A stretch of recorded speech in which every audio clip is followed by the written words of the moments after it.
Me, a purple bike, a purple helmet, a purple outfit, and a whole situationship. I'm going to tell you about that today on the Quiet Impact Podcast. This is where we nurture, inspire, equip, educate, and empower introverted leaders and business owners just like you who are making waves quietly and with impact. I'm going to share a whole wobbly story with you. I'm going to talk to you about my bike ride, but not only that, the story of mental toughness that I got out of that opportunity and how every quiet leader needs a level of mental toughness, and sometimes we have it and we have to tap into it. Whether you're starting a business, guiding a team, or navigating your own growth, let's talk about the wobble. The wobble isn't weakness, it's a bridge. Let's jump in, shall we? We shall. Welcome to the Quiet Impact Podcast, where we nurture the journey of introverts who desire to achieve greater levels of influence, income, and impact. The go-to podcast for introvert achievers just like you, seeking purpose-driven growth. I am your host, Stephanie Oden. Let's ride, rattle, and roll. So, welcome to this episode of the Quiet Impact Podcast. And we're not shy, timid, or needing to be fixed. We are an introvert, and that is our superpower. Introverted AFF. Absolutely fabulous and feisty. Let me tell you about my experience. I decided to go for a bike ride. So, back up a little bit. I took a spin class a couple of years ago, and I was having to travel and go to it. Well, the programmer decided to bring that class to the city where I live. So super excited about it. And I thought, oh man, this is great. One of the things that I can do to be even more ready for this is to start to ride my bike. And I have an amazing bike. It is gorgeous. I know bikes, maybe they aren't supposed to be gorgeous, but it is absolutely gorgeous. So I decided I'm going to get in this plan. I'm going to do my strength training 3 days a week, and I'm going to ride my bike 1 day a week, and I'm going to spin and then put in there some walking. Got the bike out, got the helmet. Did I mention the helmet's purple too? I didn't get on my bike for a scenic cruise. I wasn't chasing a sunrise. I wasn't taking my camera to take these cool pictures. I really got on the bike for the work, for my quads, for my hamstrings, for my core, because those are the things. Now, the spin class that I take is not old school bike ride. It's you're up out of the seat more than you are in the seat. And it takes core work and quad work and hamstrings. Somewhere around minute 12, I realized, man, this is tough. I also got on it for my mind. Why? Because 20 minutes later, my butt was kicked. My lungs were like rebelling against this whole thing, and my legs had checked out. And it wasn't pretty. The whole thing wasn't pretty. I was really wobbly. In fact, you know the song Wobble Baby, Wobble Baby, Wobble Baby? Okay, I would have been right on beat because that's how ugly it was. And there was so many things that came to my mind. Like when I go through things like that, I get ideas of how it can apply to leadership and business. And it starts with me. Like I start looking internal first before I express it external. One of the truths though, let me just lay this out here, is ugly still moves you forward. Remember I said I was ugly. I still wrote though. And by the way, when you ride through it anyway, that's part of your mental toughness in action. I thought about riding a bike, leading a business, being a leader. They have the same rule book. You don't have to wait until you're flawless to start. You ride, you speak, you lead, you do the things, you show up, and the strength that you need catches up. Mental toughness is not about feeling ready. It's about Staying in the seat long enough for the readiness to meet you. So let me share with you some things I learned that kept me on the bike, even when I was wobbly, even when it was hard, and might be some things that will help you stay in the game. When you have a setback, the first one, when you have a setback, think of it as this moment is defining who I am. My shaking legs, they were not a sign of weakness, they were proof that I was building strength.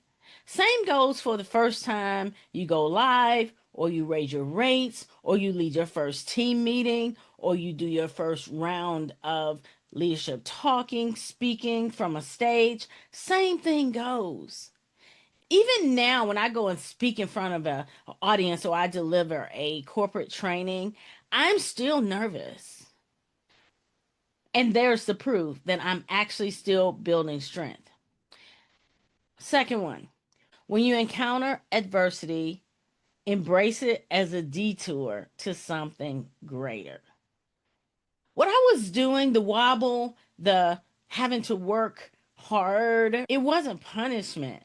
It's it's a sign of my body adapting, and I know the next ride is going to be easier. And I'll just put it here. The next ride was easier. The next spin, I was able to stay up out of the seat longer with the pace. Here's the third one. You're going to doubt yourself in the wobble. Trust me. I was doubting all my decisions that day. It's like, why did you decide today?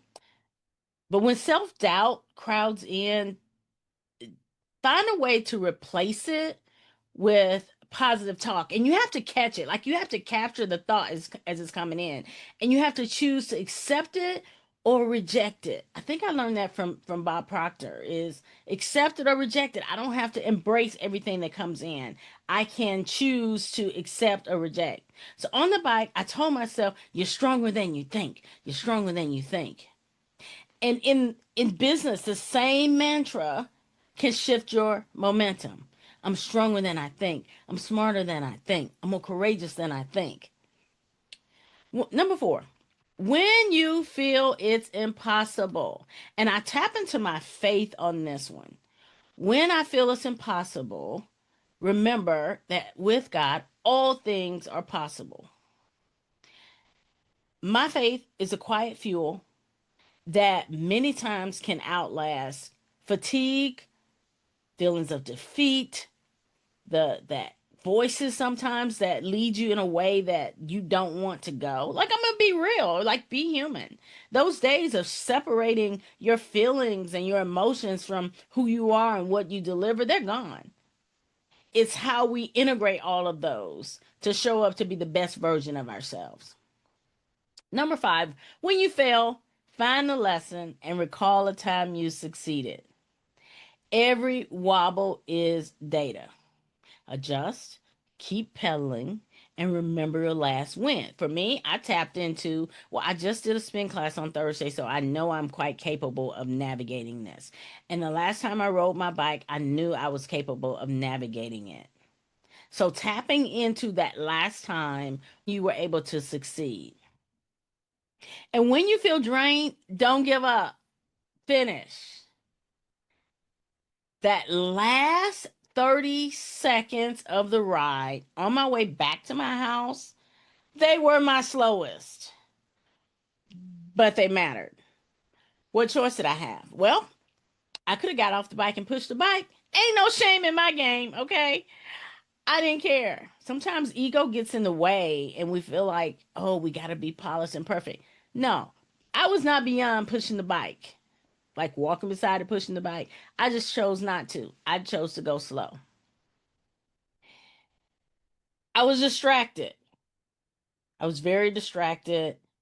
And when you're distracted, one of the things that you can do, and this taps into right that holistic place that we come from as leaders and business owners and entrepreneurs. Remember to breathe. Breathing is not optional. Focus on your breathing. Go into a zone. You can create the zone. So the zone that I went into was it's me and the bike. I got here. I got this far. I will get back home. I got here. I got this far. I am strong. I will get back home. And I decided to smile and laugh and have fun and seize the moment. I did not regret the ride, even though it was hard. I laughed at myself. I evaluated the situation. I thought, okay, what's going on here? Is there something else going on here? Do I need to check something out? But it became a game because I laughed. I thought, okay, you're doing all these other things. Obviously, this is something that will help you be a better person. This will help you show up better in your business. This will help you mentor others that you work with when they're going through their game in their leadership style or their business startup and it's wobbly. You'll be able to share with them this story.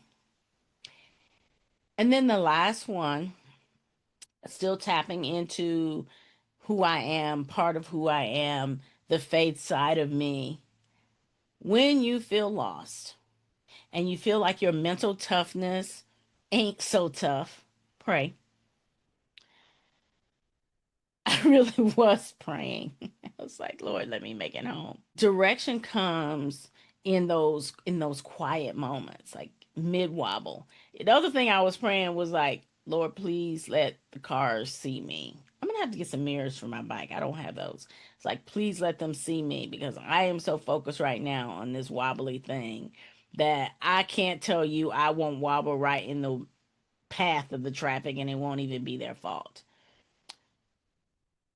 But there's a comfort that comes when you feel like you're lost and you step into praying for guidance. That quietness, that place that even in the middle, you do that. Now, the neighbors,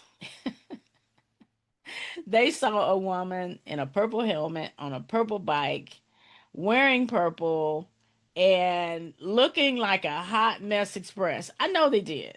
I know they did. Don't care. I saw.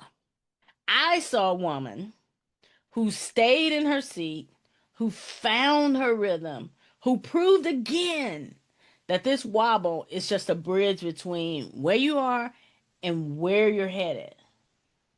I saw someone who keeps showing up, ugly form and all, because that shaky, that's a bridge. In you, same thing.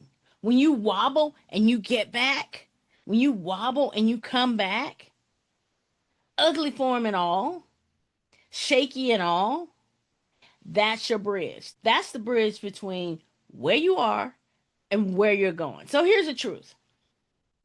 You don't have to wait until you're flawless to ride, to speak, to post, to send the email, to lead.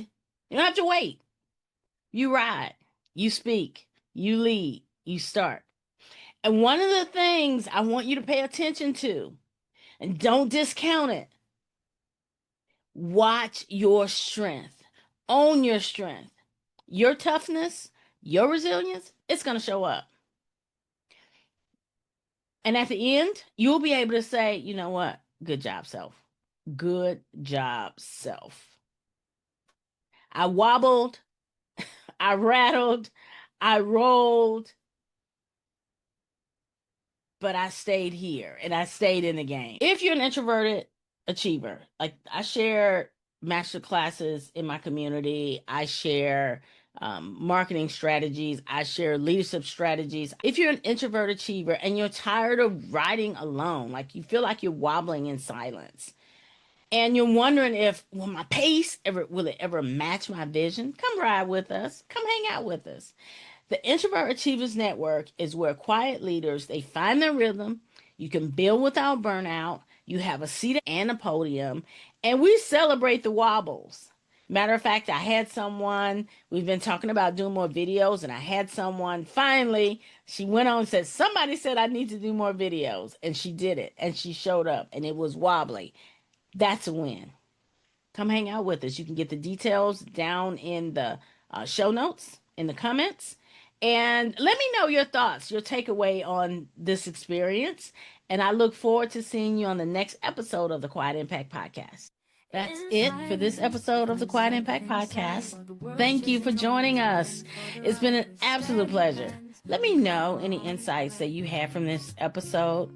I would love to hear your takeaways. Remember to head to my website, grab a copy of the Success Pillars for Quiet Achievers. It's a resource I created for you. And join us next week. Thank you for watching, listening, and subscribing. See you next time.